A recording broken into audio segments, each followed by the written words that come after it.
Mm.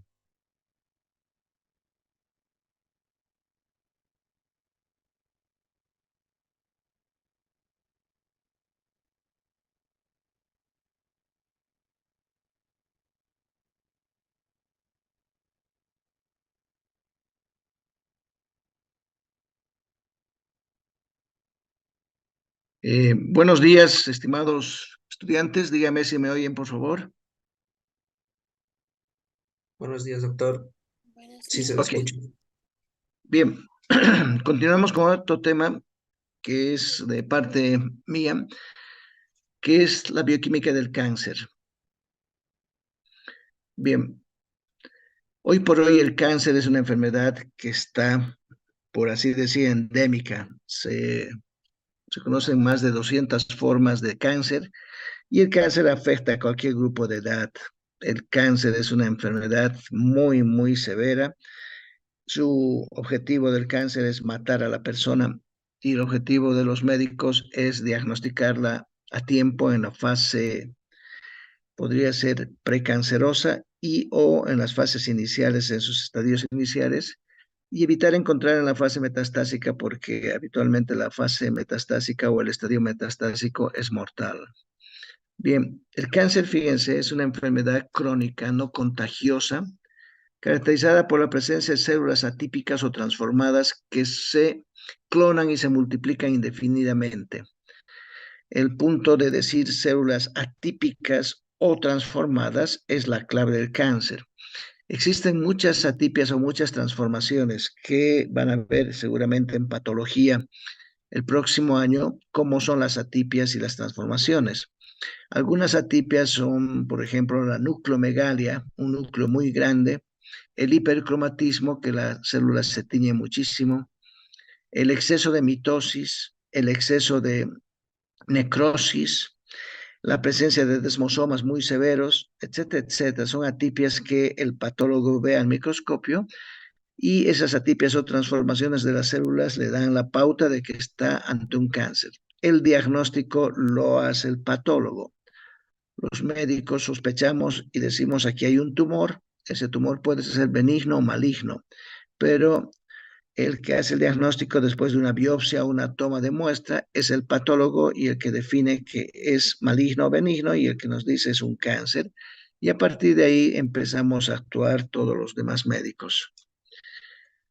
Esas alteraciones atípicas resultan de muchas mutaciones heredadas, germinales o adquiridas, cuyos genes y sus productos alteran el ciclo celular. Los cánceres se clasifican por su localización y por el tipo de célula que lo originó. Por ejemplo, tenemos cánceres epiteliales. Los cánceres epiteliales están en el tejido epitelial que reviste las cubiertas o reviste la parte interna de los órganos. Cáncer epitelial puede ser, por ejemplo, cáncer de la lengua, cáncer del esófago, cáncer del estómago, cáncer del hígado, cáncer de la piel, cáncer de, qué sé yo, de los ovarios, cáncer de testículos, de vejiga, etcétera, son epiteliales. Y los epiteliales se dividen en adenocarcinomas o cánceres epidermoides. Y los sarcomas ocurren en cánceres que tienen su lugar en mesénquima o en lo que se llama tejidos blandos o tejidos duros, pero no epiteliales. Bien, cada uno de los cánceres tiene un nombre y son más de 200 enfermedades distintas. El diagnóstico del cáncer, hemos dicho, tiene que ser histopatológico, que tenemos una muestra, se ve el cáncer al resecado el cirujano, el patólogo hace las tinciones respectivas, se ven las alteraciones atípicas, las atipías, aquí por ejemplo nucleomegalia, un núcleo muy grande, aquí alteraciones de la relación núcleo-citoplasma, etcétera, etcétera, que dan las pautas al patólogo para que nos diga que es un cáncer. El cáncer es evolutivo, es decir, va constantemente creciendo, no es una enfermedad que se queda en un solo sitio. Un cáncer habitualmente tiene 2 o 3 años de progreso y si se lo diagnostica en el primer año podemos todavía hacer mucho, pero si se lo diagnostica al final, pues en este caso esta diapositiva, por ejemplo, es una mama, es un cáncer de mama, pero si ustedes se fijan, la axila y el brazo lo tiene doblado, pero el cáncer es enormemente grande ese cáncer es incurable, ya no podemos hacer mucho. El cáncer, si lo vemos así, en el momento que se lo reseca, está muy vascularizado, tiene una angiogénesis enorme, tiene mucha vascularización que genera el mismo. El cáncer es la segunda causa de mortalidad en el mundo. Por lo tanto, tenemos muchísimo cáncer.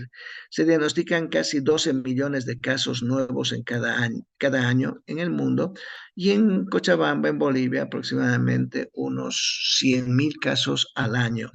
Los países con más cánceres son los que están marcados en rojo, tenemos ahí, son los más evolucionados y ahí hay mucho más cáncer. ¿A qué se atribuye? Quizás a la comida, etcétera, etcétera. Hay muchos factores que van a jugar para que la célula se transforme. No es una transformación única, es muchas medidas para que la célula se transforme. Fíjense, en algunos pacientes el cáncer de colon es el más común en muchos países. Le sigue el cáncer de mama, cáncer de pulmón, cáncer de próstata, cánceres hematológicos, de vejiga, etcétera, etcétera. En nuestro país, los cánceres ginecológicos están en primer lugar. Estos cánceres se tendrían que estar acá. Y de los cánceres ginecológicos, el más común es el cáncer del cuello del útero. Bolivia tiene la incidencia más alta en el mundo de cáncer de cuello de útero. Se diagnostica aproximadamente 5.4 casos por cada 100.000 habitantes. Por lo tanto, tenemos una incidencia demasiado alta de cáncer de cuello de útero. Con los programas hoy de las vacunas anti-HPV, etcétera, ha bajado un poquito, pero sigue habiendo una incidencia muy alta de cáncer de cuello de útero en Bolivia.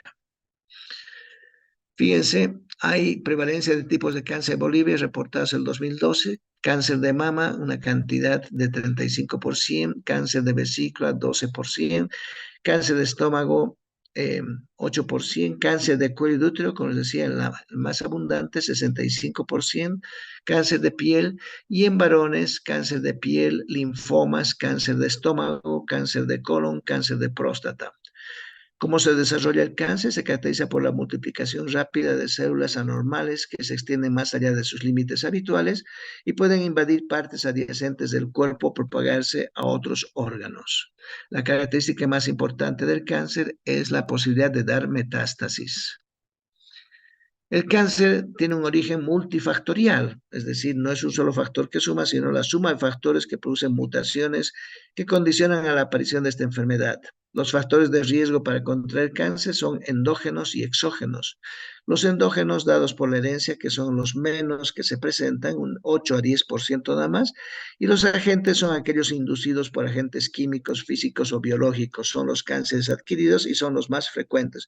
85% de los cánceres tienen origen exógeno, es decir, que no dependen de la herencia y que se desarrollan en personas que no tienen ni siquiera riesgo. Los grupos expuestos a factores casuales constituyen el grupo de riesgo. Aquí tenemos entonces, fíjense, factores endógenos, factores exógenos, factores hereditarios, factores ambientales, daño genotóxico, igual nos lleva al cáncer. Alteraciones epigénicas significa alrededor del DNA, no necesariamente en el DNA, sino alrededor del DNA, en todo lo que sustenta el DNA, como son las alteraciones en las histonas y otras proteínas. Los hereditarios, hemos dicho, no llegan ni al 5%. Hay mutaciones en genes supresores. Los genes que van a estar en el cáncer son oncogenes, los que promueven el cáncer, y los supresores, los que evitan el cáncer. Y en el cáncer hay mutación en genes supresores, por ejemplo, alteración del gen BRCA1 y 2, que se ve mucho en cáncer de mama y otros cánceres, o la sobreexpresión de oncogenes, amplificación cromosómica, etcétera, etcétera, para uno de los genes que va a producir el RAS, y el RAS, no se olviden que es una molécula intracelular que va a activar todo lo que es la mitogénesis. Hay factores ambientales que hemos dicho, la mayor parte de los cánceres son así, y eso se debe a un estilo de vida. El consumo de tabaco y alcohol, no cabe duda, es uno de los factores más importantes para el desarrollo de cáncer. Las dietas grasosas llenas de ácidos grasos saturados u omega 6, la dieta sin fibra ni vegetales, el sedentarismo con una obesidad concomitante, el estrés, exposiciones a agentes físicos, químicos, biológicos que causan mutaciones, o sobreexpresiones cromosómicas genéticas. Entre los agentes físicos causales del cáncer tenemos la radiación solar, no cabe duda, la radiación ionizante producida por máquinas creadas por el hombre, el electromagnetismo acentuado, la contaminación ambiental o sin fibras muy pequeñas, por ejemplo, el amianto, que puede dar lugar a el cáncer de pulmón o de pleura, y los microondas, que está en discusión si acaso son agentes causales del cáncer.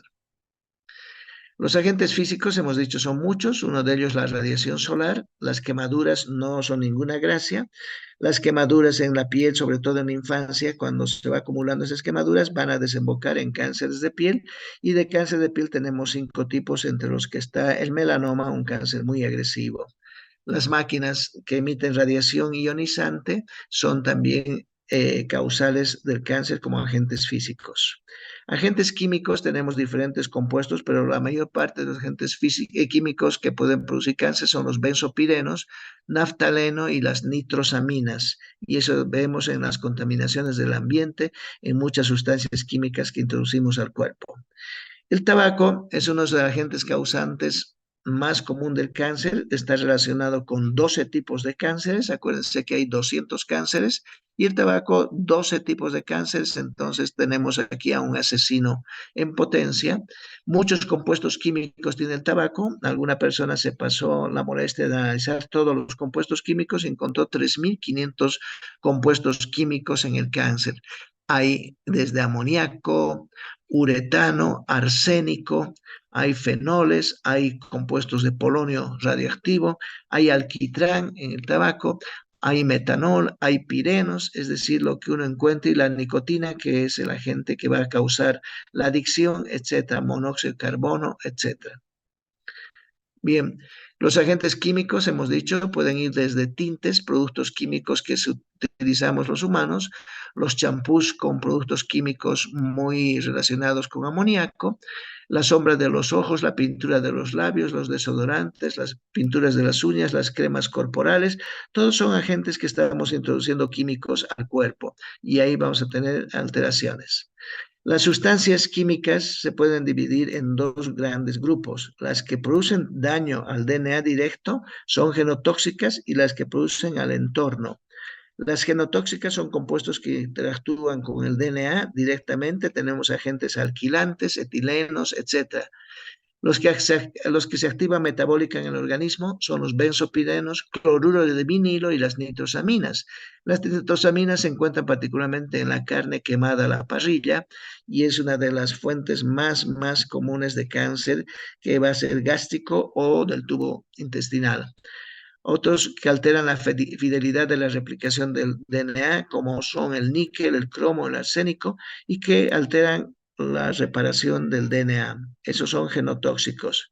Estamos viendo, entre ellos tenemos alquitranes, aflatoxinas, benzidinas, betel más tabaco, derivados del cromo, del níquel, del vinilo, citotóxicos como la mostaza nitrogenada, clorambucil, nitrosúreas, etcétera, y humo y derivados del tabaco. Las otras sustancias químicas que no dañan directamente al DNA se llaman epigénicas y estos son epigenéticos, y tenemos carcinomas sólidos que afectan a células, carcinógenos sólidos, perdón, que afectan a células, generan radicales libres, entre ellos el amianto es el más representante, hormonas que actúan como promotoras, alteran el equilibrio endocrino, y ahí tenemos el dietilestilbestrol, el estradiol en exceso, inmunosupresores que estimulan el cáncer por virus. Ahí tenemos un fármaco, la azatioprina, que se utiliza muchísimo en procesos particularmente inmunológicos para bajar las defensas, y estos inmunosupresores se relacionan con cáncer. Aquellos que son proliferantes de peroxisomas aumentan radicales libres que superan las defensas. Tenemos un compuesto que es el clofibrato, que se utiliza muchísimo en mujeres que no pueden tener hijos. Las citotoxinas que destruyen células, alteran el ciclo celular. Los promotores que alteran el ciclo celular, inducen enzimas, bloquean fosfatasas, etcétera. Y agentes químicos epigénicos, aquí están las azatioprina, ciclosporina, anticonceptivos orales, estrógenos sintéticos, dietilestilbestrol, etc. Hay muchos agentes que no están clasificados en su daño, por lo que pueden ser epigénicos o directamente carcinogénicos, dañinos del DNA. las bebidas alcohólicas, el arsénico, el benceno, agentes minerales, nitrosaminas, etc. Agentes biológicos son otro grupo. Los que habíamos visto eran agentes químicos, ahora vemos agentes biológicos. Y los 4 grupos de gérmenes que tenemos en nuestro medio son algunos de ellos promotores del cáncer. Tenemos a los virus del DNA y sobre todo algunos retrovirus, a las bacterias, hongos y parásitos. Los virus, no se olviden que son partículas de DNA o NA, las bacterias son estructuras un poquito más grandes, y ahí tenemos el virus del papiloma humano, el HPV, está relacionado con cáncer de cuello de útero, el virus de la hepatitis B con cáncer hepático, el virus de Epstein-Barr relacionado con linfomas de diferentes partes, llamado en la cara si ocurre linfomas de Burkitt, el virus de la linfoproliferación humana está relacionado con muchos cánceres, linfomas particularmente, virus del sarcoma humano, su nombre lo dice, virus del herpes humano de tipo 8, etc. Entonces, los virus son agentes que pueden llegar a dañar el DNA de una célula, convertirla de una célula normal en una célula atípica y ahí tenemos el cáncer. Esa célula atípica empieza a clonarse, se multiplica muchísimo, atraviesa las barreras, se vuelve infiltrante y ahí tenemos el cáncer originado por estos virus. Bacterias, no cabe duda, hay algunas bacterias que sí producen cáncer. El Helicobacter pylori, hay diferentes cepas de Helicobacter pylori, se han encontrado más de 20 cepas de Helicobacter pylori y están relacionadas con cánceres de tipo digestivo, ocular, mama. La Borrelia burgdorferi está relacionada con la piel, las clamidias están relacionadas con cáncer en el ojo, los estreptococos bovis están relacionados con cáncer en el intestino.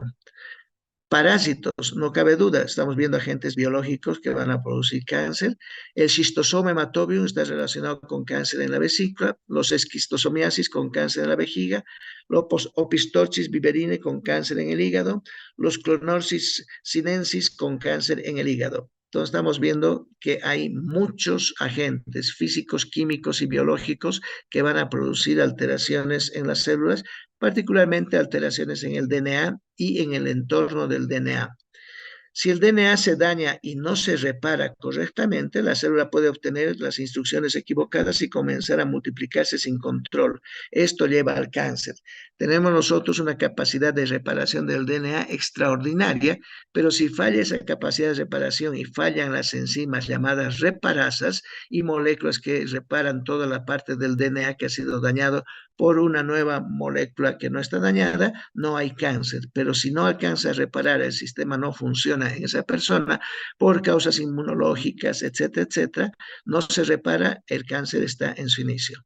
Hay 4 daños que se pueden ocasionar al DNA: la oxidación de las bases, alquilación de las bases, hidrólisis de las bases o errores en la replicación del DNA. Cuando hablemos de parte génica, en la parte bioquímica, si es que han hablado en teoría, ya saben qué significa cada uno de estos términos. La oxidación de las bases, por ejemplo, por un compuesto oxodihidroguanina, se ha oxidado la guanina. La alquilación de las bases, normalmente la metilación, puede formar 7-metilguanina ametilado a uno de los componentes del DNA. La hidrólisis por desaminación o por despurinización, desprimidación y errores en la replicación del DNA. Bien, tenemos nosotros que hay muchos genes que van a participar en la progresión del cáncer y cualquier gen con potencial para causar cáncer se encuentra mutado o expresado en forma anormal. Estos genes se llaman oncogenes. Nosotros tenemos más o menos 2000 oncogenes reconocidos que pueden ser causantes del cáncer. El oncogen es necesario en el cuerpo, pero en el cuerpo sano se conoce como protooncogen y el protooncogen se encarga de la replicación de las células. Pero cuando estos genes se alteran, los protooncogenes pasan a ser oncogenes y los oncogenes son los agentes que van a hacer que se produzcan proteínas anómalas y que vayan a inducir a la multiplicación excesiva y diseminación del cáncer.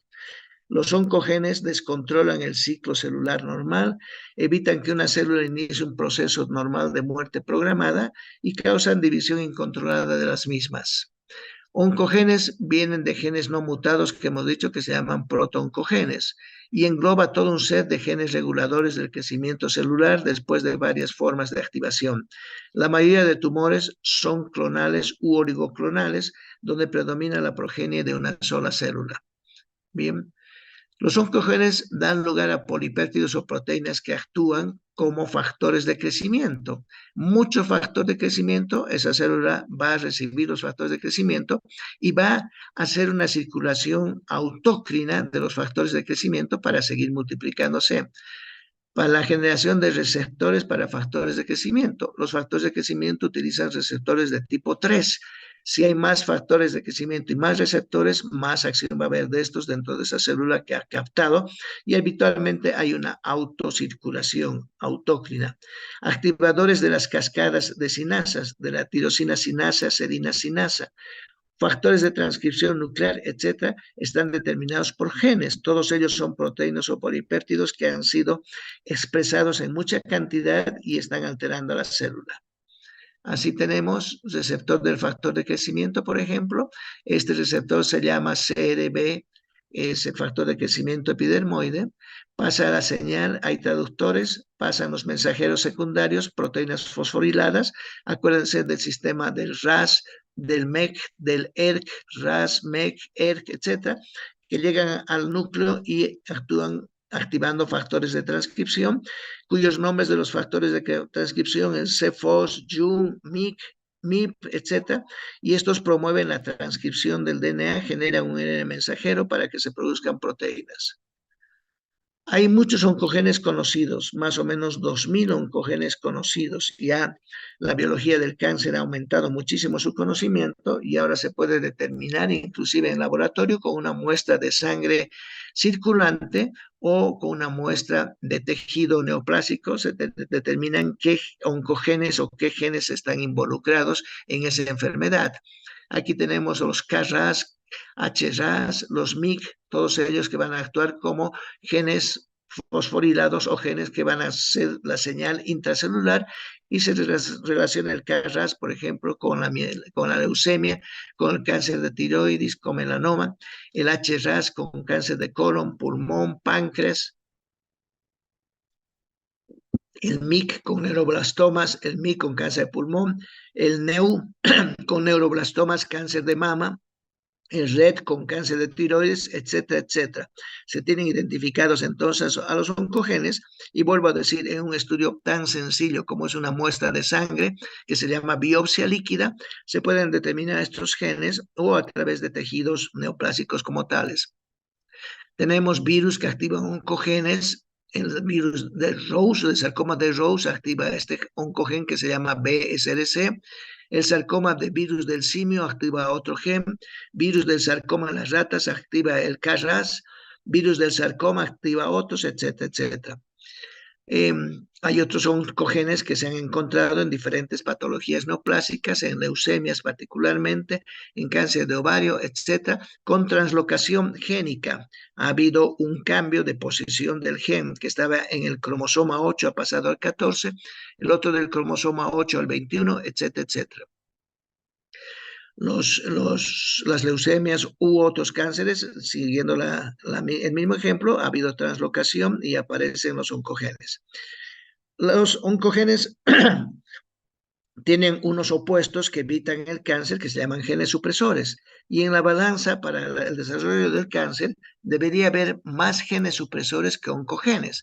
Los genes supresores frenan a los oncogenes, pero ocurre que a veces hay mucha cantidad de oncogenes y los genes supresores no están en la cantidad necesaria para frenar, o al revés, hay pocos genes supresores porque han mutado y los genes oncogenes normales empiezan a dar muchos productos que no pueden ser frenados. Los genes producen proteínas que se constituyen los guardianes del genoma, los genes supresores, llevando a la apoptosis a la célula cuyo genoma está alterado. Normalmente inhiben la proliferación a nivel del ciclo celular. Cuando sufren mutaciones, los genes supresores pierden su rol inhibidor. Tenemos muchísimos genes supresores, se ha descubierto más o menos 600 genes supresores y ellos van a actuar frenando al cáncer y llevando a la apoptosis o a la reparación del DNA o parando el ciclo celular. El guardián del genoma y el gen supresor más importante es el P53. Eso no significa que los otros 599 no sean importantes, pero este es el más importante, el P53. Se lo llama guardián del genoma porque si ve que un DNA está alterado en una célula, lleva a la apoptosis inmediatamente. En cambio, los genes supresores, el BRCA1, a la reparación del DNA, etcétera, etcétera. Hay muchos genes supresores, he dicho, el más importante quizás es el P53. Hay el gen supresor relacionado con el rhabdomiosarcoma o con el retinoblastoma, perdón. Los genes BRCA1, BRCA2, etcétera, P16, NF1, etcétera, etcétera. Bien, hay genes supresores que están, cuando están mutados, están asociados a cánceres, han mutado o no están funcionando. El RB1, les había dicho, se asocia con el retinoblastoma y tumores asociados, retinoblastoma, osteosarcomas. El P56 con el síndrome de Li-Fraumeni y da lugar a sarcomas, cáncer de mama, gliomas. El APC con la poliposis adenomatosa familiar da lugar a adenomas y adenocarcinomas del cáncer. El BWT1 como tumor de BIMS, que da lugar a los nefroblastomas o cánceres en el riñón. En los niños, la NF1, la neurofibromatosis, da lugar a neurofibromas, sarcomas, etcétera, y así cada uno. Los BRCA son los más relacionados con el cáncer mamario, y eso siempre es pregunta de examen. BRCA1, cáncer de mama. BRCA2, con muchos cánceres, no solamente el de mama, puede ser de estómago, puede ser de ovarios, etcétera, etcétera. El gen P53, había dicho, es más importante, fue descubierto en 1979, es un gen supresor, produce a la proteína que se llama 53, por eso se llama gen P53, ha sido descubierto en muchos cánceres y se encuentra defectuoso o está mutado en ellos, no está llevando entonces a la muerte celular o apoptosis a esas células que están transformadas. El P53 detiene el ciclo celular en los checkpoints. Los checkpoints son partes donde se analiza el ciclo celular de la célula internamente y separa si es que hay el DNA defectuoso, no se sigue y esa célula muere. Es un sistema extraordinariamente de reloj que detecta si las células están alteradas en su molécula del DNA particularmente para llevar a la apoptosis a esas células. Si los checkpoints fallan, esa célula continúa, se vuelve una célula típica, se sobreexpresa y ahí tenemos el cáncer. Se eleva su expresión génica, las células dejan de multiplicarse, horas más tarde el P53 decrece, las células inician nuevamente crecimiento y durante este tiempo las proteínas se dedican a reparar el daño producido por la agresión, sea por agentes físicos, químicos o biológicos, como hemos visto. El P53, fíjense ustedes, es una molécula extraordinariamente útil en nuestro cuerpo, está enlazada al DNA y los aminoácidos mutados del P53 están amarillos, se encuentran frecuentemente en los cánceres humanos. En rojo hay un átomo de zinc. Fíjense, son proteínas como cualquiera. Hemos dicho el P53 tiene una estructura helicoidal y en bucle, tiene muchos aminoácidos, se han detectado más o menos 640 aminoácidos en el P53, muchos de ellos están mutados, tiene una metaloproteína que es el zinc que va a acompañar a ellos y son los que se encargan de reparar al DNA. Pero cuando el gen o digo, la proteína P53 está mutada, sus aminoácidos no están funcionando y no puede reparar al DNA. Bien, hay muchos cánceres que implican alteraciones del P53, el cáncer de cuello de útero, el cáncer de hígado, cáncer de mama, cáncer de vejiga, cáncer de pulmón, es decir, muchísimos cánceres involucrados en esta alteración del P53, que es el guardián del genoma. El P53 mutado eh, o normal, cuando es el P53 normal, detiene el crecimiento o reproducción celular por el tiempo suficiente para que el DNA sea reparado. Cuando no hay P53 o ha sufrido mutación, las células continúan dividiéndose a pesar del riesgo de la plantilla dañada del ADN. Las células que sobreviven a una agresión lleva alto riesgo de convertirse en una célula transformada o célula cancerosa. Los genes de la apoptosis son muchos, no solamente el P53. Tenemos un reloj biológico y cuando llega el momento de la muerte celular se generan los genes de la apoptosis y sufren cambios. Estos genes pierden su función y los genes más reconocidos de la apoptosis independiente del P53 es el BCL2 y el BAC5. Ahí tenemos lo que es el cáncer, un gen que ha sufrido alteraciones, se han activado oncogenes, empieza la proliferación celular, se han inactivado los genes supresores, ya no hay apoptosis y todo eso lleva al cáncer. La carcinogénesis viral es también interesante. El virus tiene que entrar a la célula. Si tenemos el ejemplo del HPV, del virus del cáncer del cuello de útero, entra al interior de la célula, empieza a acumularse en el interior de la célula y luego se dirige al DNA de esa célula que ha infestado y ese DNA va a producir, con su DNA viral, va a hacer que produzcan proteínas o enzimas el DNA humano, es decir, le induce a producir proteínas virales, el DNA viral. Y ese DNA viral habitualmente hace que se produzcan enzimas o proteínas que anulen al P53 y que anulen a los otros genes supresores para que las células que han sido afectadas empiecen a multiplicarse sin que haya ningún guardián que las controle. La historia natural del cáncer empieza en la iniciación. Hay un proceso rápido e irreversible causado por la exposición a un agente carcinogénico que puede ser químico, físico, biológico. Viene la segunda fase que es la promoción. Hay un proceso prolongado de exposición a un agente. Es reversible toda esta fase. Y luego viene la progresión. Son tres fases entonces: iniciación, promoción y progresión.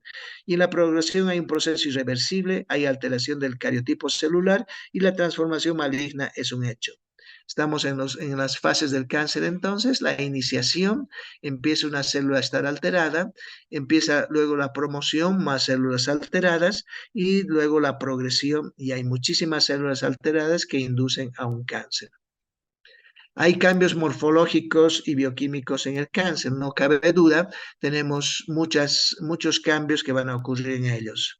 Algunos cambios morfológicos son el pleiotropismo, que significa que se ven estas alteraciones al microscopio, y el pleiotrópico significa que es diferente forma de la célula, ya no es la célula original. Si se trata de un cáncer de hígado que era una célula hexagonal, con el pleiotropismo se convierte en una célula redonda, por así decir, ha alterado su forma.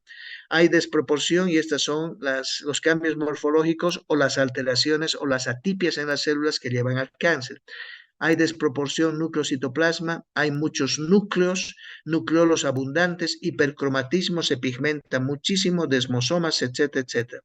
Y los cambios bioquímicos en las células neoplásicas, hay modificaciones en la concentración y en la acción de la actina y la vinculina que alteran al citoesquelético y evitan el anclaje celular. Las células normalmente no se mueven de su sitio, pero si no hay vinculina, no hay actina, no funcionan las miofibrillas, el citoesqueleto está alterado y la célula puede moverse. Esa es una alteración que existe entonces en las células cancerosas. Otro, pierden la inhibición de contacto. No se olviden que las células no crecen o no se desarrollan más allá de su sitio porque están en contacto con otras células, están con comunicación a través de las proteínas de membrana.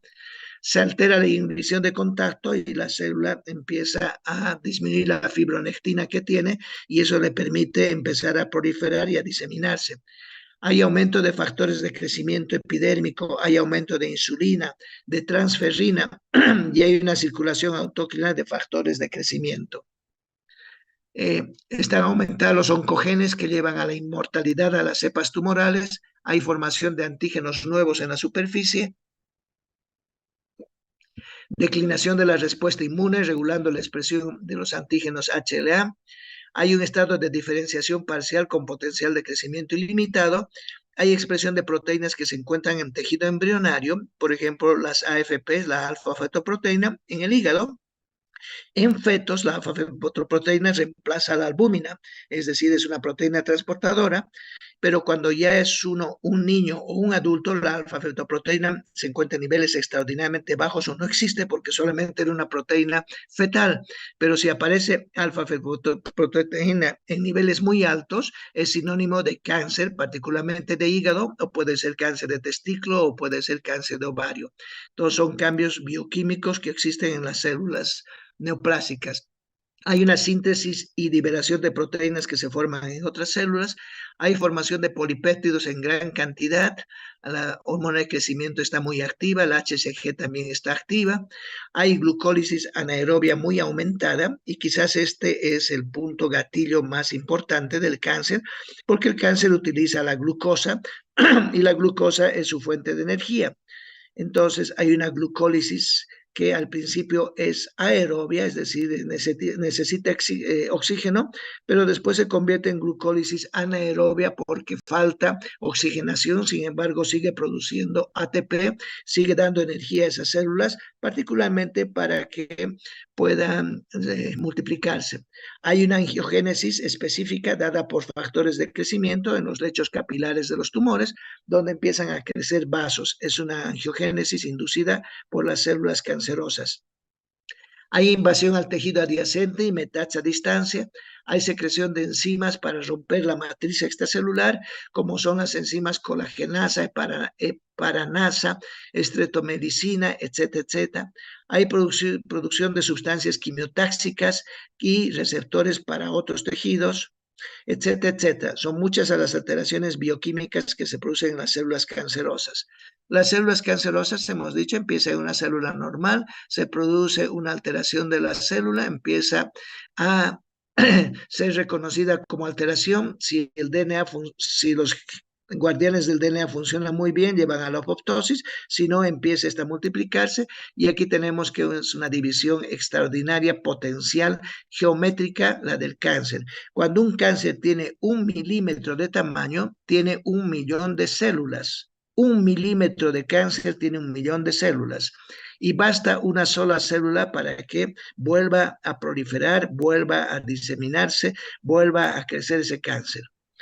Por último, tenemos el ciclo celular y el ciclo celular está muy alterado en el cáncer. Acuérdense que el ciclo celular tiene diferentes fases. La fase de síntesis del DNA, la fase GAP2 o G2, la fase de mitosis, la fase G1, GAP1 y células que cesan la división o se llama fase G0. El ciclo celular tiene varias fases, entonces, una de las primeras fases es que empieza la síntesis del DNA, un espacio para ver si se está produciendo la síntesis adecuadamente, luego la mitosis, la división y luego toda la reparación que existe. Y las células en G0 son células que no se dividen, tenemos G0 y hay muchísimas células que están sin dividirse a lo largo de toda la vida de esas células o de ese tejido.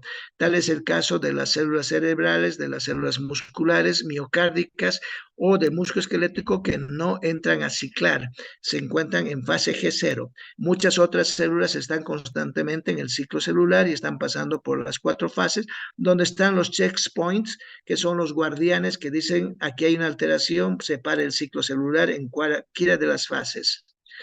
El periodo G1 es la primera fase del crecimiento y se inicia con una célula hija que proviene de la célula madre de una división de ellas. La célula aumenta de tamaño, se sintetiza un nuevo material citoplasmático, sobre todo proteínas y ARN. El periodo S o de síntesis que tiene lugar la duplicación del ADN. Cuando acaba este periodo, el núcleo contiene el doble de proteínas nucleares y el de ADN del principio. La fase G2 se sintetiza el ARN y proteínas.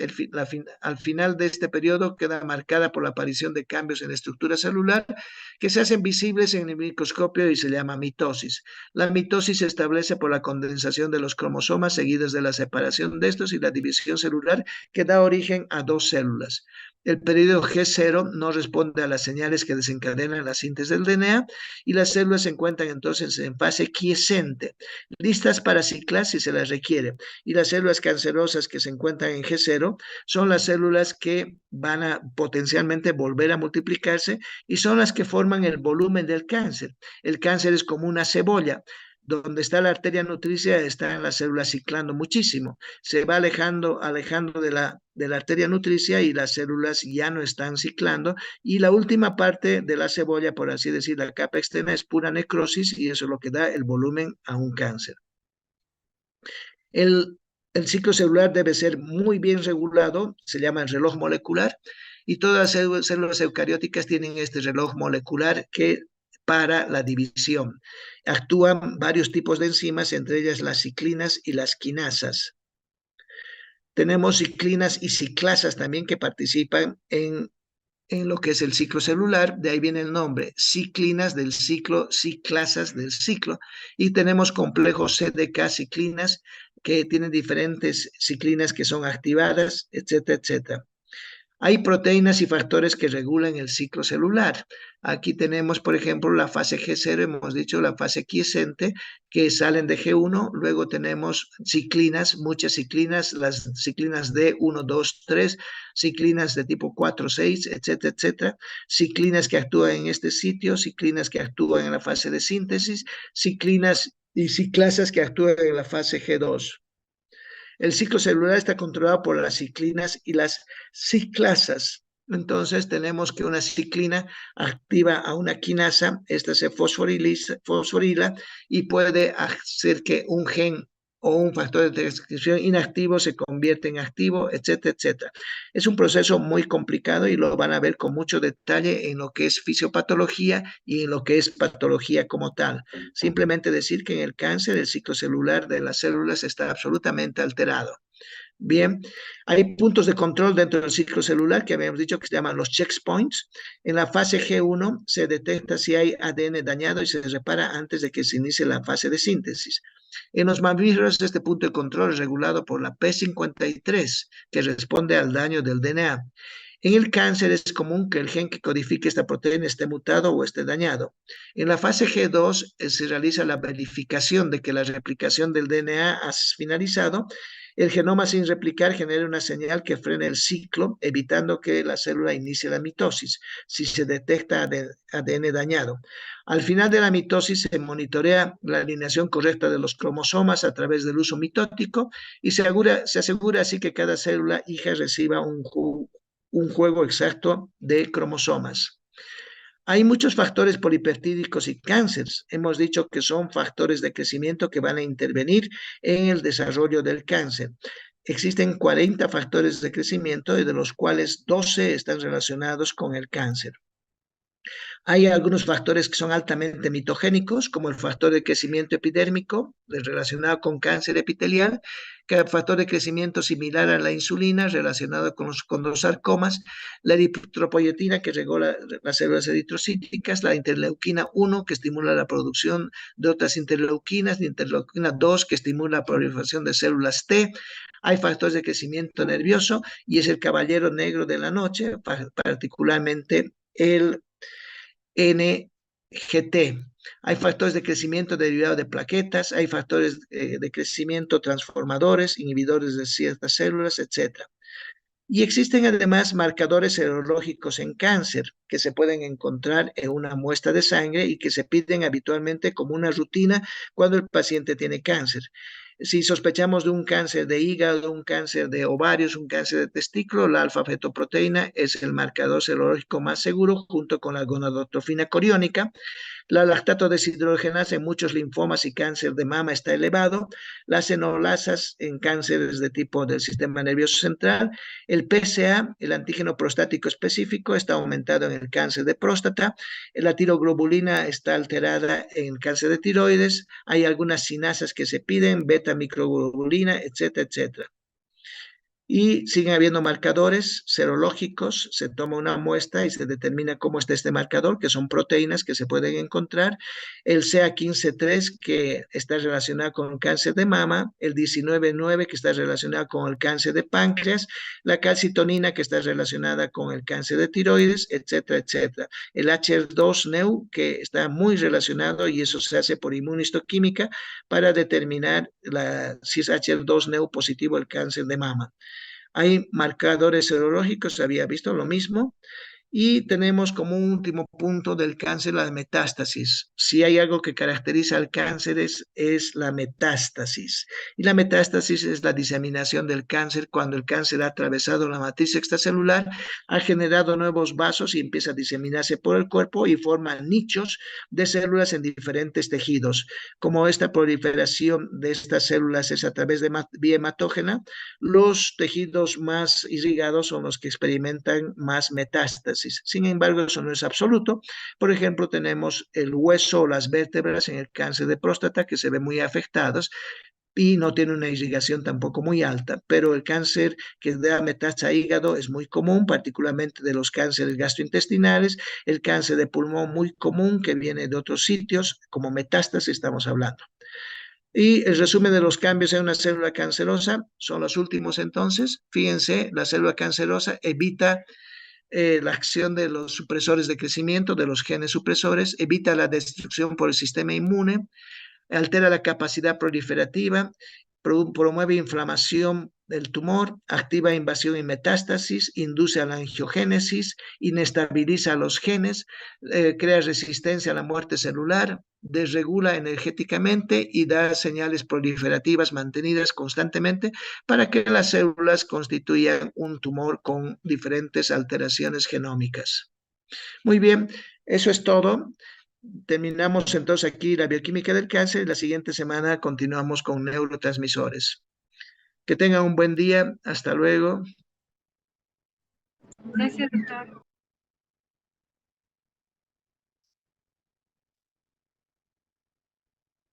Recording